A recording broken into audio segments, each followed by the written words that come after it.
اعوذ باللہ من الشیطان الرجیم بسم اللہ الرحمن الرحیم۔ قرآن مجید میں ایک لفظ آیا ہے سابقون الاولون۔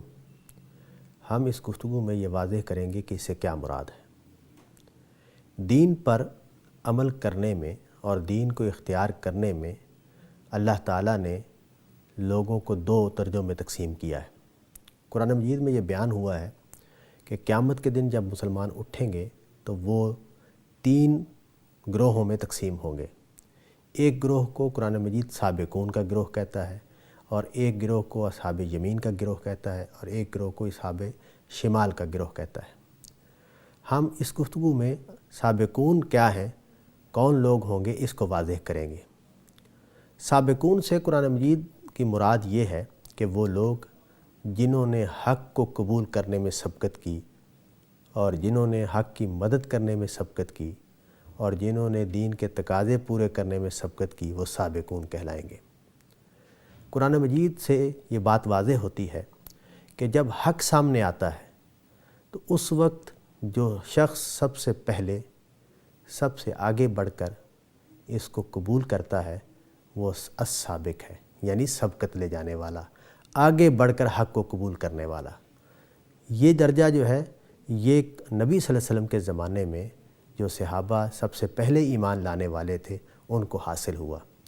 یہ وہ لوگ تھے جنہوں نے نہ صرف یہ کہ حق کو قبول کیا، بلکہ حق کو قبول کرنے کے بعد اس کے لیے جو مصیبتیں اٹھانی پڑی ان کو اٹھایا، اور ان مصیبتوں کے باوجود حق کے ساتھی بنے رہے، حق پر عمل کرنے والے بنے رہے، حق کا کلمہ بلند کرنے میں نبی صلی اللہ علیہ وسلم کے ساتھی بنے رہے۔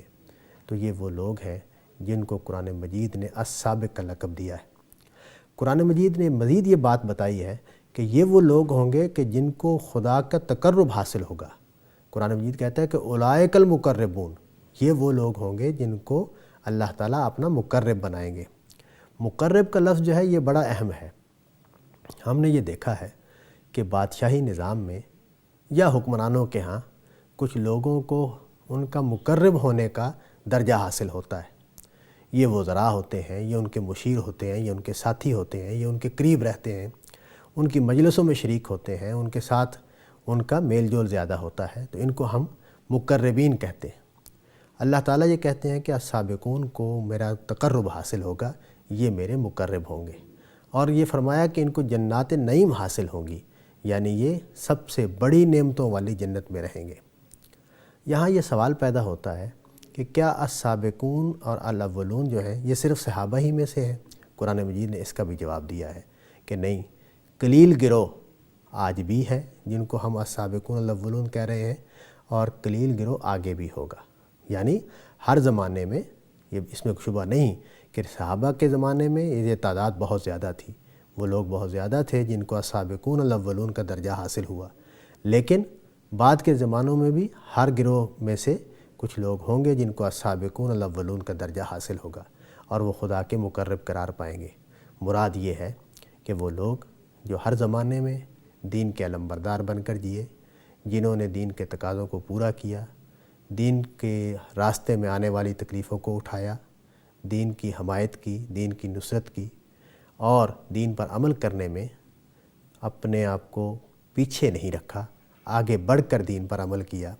اور اس کا اظہار مثال کے طور پر اس بات میں بھی ہوتا ہے کہ جب ہم نماز کے لیے حاضر ہوتے ہیں تو سب سے پہلی صف میں ہوں، تکبیر تحریمہ میں شریک ہوں، تو یہ سبقت لے جانا ہے۔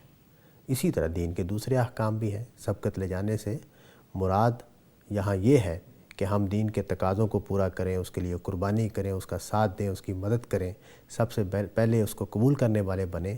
وہاں اس کا اظہار اس صورت میں بھی ہوگا کہ ہم دین پر جب عمل کرنے والے بنیں تو ہم سب سے آگے ہوں، سب سے پہلے اس پر عمل کرنے والوں میں شامل ہوں، نماز میں سب سے پہلی صف میں ہوں، جہاد میں سب سے پہلی صف میں ہوں وغیرہ۔ تو یہ سبقت لے جانے والے لوگوں میں شامل ہونے کا ایک طریقہ ہے۔ ہم اللہ تعالیٰ سے یہ دعا کرتے ہیں کہ وہ ہمیں اس بات کی توفیق دے کہ ہم سبقت لے جانے والوں میں سے ہوں، اور ایسے عمل کرنے والے بنیں کہ ہمیں اللہ تعالیٰ اپنے مقربین میں شمار کرے۔